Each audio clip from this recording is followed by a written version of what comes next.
မန်လေးရောက်ရင်ဘယ်မှာတဲရမလဲပြီးတော့ဘယ်မှာသွားစားရမလဲလို့မေးနေတဲ့ဘော်ဒါတွေအတွက်ကျွန်တော်မန်လေးရောက်တော့မှလုံးဝကျွန်တော်ဘော်ဒါကြီး recommend ပေးတဲ့ hotel မှာနေဖြစ်ခဲ့တယ်ပေါ့ hotel ကဖွင့်ထားမကြသေးဘူးလုံးဝအသစ်ဆက်ဆက်ပဲအခန်းတွေကလည်းလုံးဝရှယ်အရန်ကိုဈေးတန်တယ်ဒါ9000လောက်ကနေစရှိရဲဆိုပြီးတော့တော်တော်လေးကိုတန်တယ်ဒီလိုမျိုး hotel လုံးဝအခန်းကလည်းတော်တော်လေးကိုကျယ်တယ်ဒါပြီးတော့ရေချိုးခန်းအိမ်သားကလည်းတော်တော်လေးတန်ရှင်တက်ရက်ပြီးတော့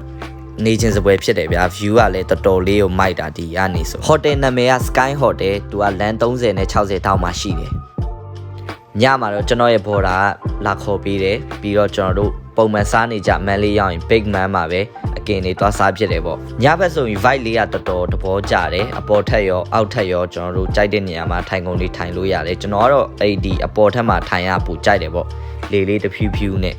ဒီမှာတော့လုံးဝမန်လေးမှာအကြိုက်ဆုံးအကင်ဆိုင်ပေါ့နော်အကင်တွေရောဒီတခြားကျွန်တော်ကတော့ထမင်းကြော်ကလည်းတော်တော်လေးကိုသဘောကျတယ်ထမင်းကြော်လည်းအရန်ကြိုက်တယ်ပေါ့ဒီမှာပုံမှန်စားဖြစ်နေကြပေါ့ဆိုတော့မန်လေးမှာဘာတွားစားရမလဲမသိရင်ဒါဒီဆိုင်လေးကို recommend လုပ်တယ်ဆိုင်ကတော့6လေးနဲ့4နှစ်တောင်းမှာရှိတယ်ပေါ့ကျွန်တော်ကတော့လုံးဝအပီပြင်ကိုထမင်းကြော်လေးစပြီးတော့ဆွဲတယ်ပြီးတော့ဒူတို့ဆိုင်မှာကျွန်တော်အခုမှစမ်းစားဘူးတာပေါ့ကျွန်တော်ဘဝမှာဖားသားကိုလုံးဝမစားခဲ့ဘူးကြောက်လို့ပေါ့ဒါပေမဲ့ဒူတို့ဆိုင်မှာစားလိုက်ချင်အောင်တက်လုံးကျွန်တော်ဖားသားကိုကြိုက်သွားပြီဗျာအကင်တွေကတော့ပြောစရာမလိုတော့ဘူးဆိုတော့ yeah go and check out ပေါ့